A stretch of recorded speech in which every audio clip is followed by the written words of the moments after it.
এই হচ্ছে মালয়েশিয়া মহিলাদের বাস্কেটবল খেলা দেখেন। এটা হচ্ছে মালয়েশিয়ার সবচেয়ে বড় একটি ক্লাব। এই ক্লাবের মধ্যে মূলত ছেলেরা খেলতেছে আর মহিলা হচ্ছে আম্পায়ার বা লেফারি। যে মহিলা হচ্ছে লেফারি করতেছে মুখে বাঁশি নিয়ে, রং সাইড অফ সাইড বা ফাউল বা তুরু যাই হোক না কেন সে কিন্তু বাঁশি কল দিয়ে তাদেরকে সতর্ক করতেছে এবং ওই যে তুরু করতেছে।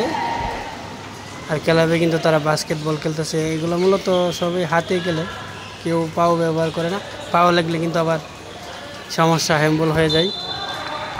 এই যে দেখেন এখানে এখানে মেয়ে দর্শনার্থীরা আছে, তারা দেখতেছে বসে বসে। ও পাশে অনেক দর্শনার্থীরা আছে দেখতেছে। আর এ পাশে হচ্ছে গোলকিপার। গোলকিপার একজন আছে, অবশ্য সে একজন আছে, সেও কিন্তু মাছ মধ্যে কিন্তু এসে খেলতে পারে। এখানে দুই দল খেলতেছে দেখেন। দেখেন গোল দিয়ে দিল অলরেডি।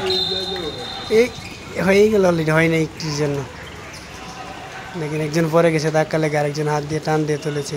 এটাই খেলার নিয়ম।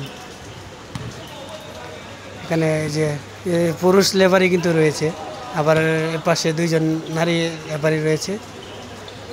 এখন যেহেতু বলটা হয়ে গেছে, হয়তো লেপারি হয়তো হাতে নিজের হাতে চালু করে দিবে, কিন্তু ফাউল লাগলে কিন্তু হ্যাম্বল বা ফাউল হয়ে যাবে। এখানে তারা এই তো এই যে চালু করে দিয়েছে, দেখছেন। তারা একজনের শরীরে বল লাগাই দিব, না লাগালে কিন্তু বল হইব না।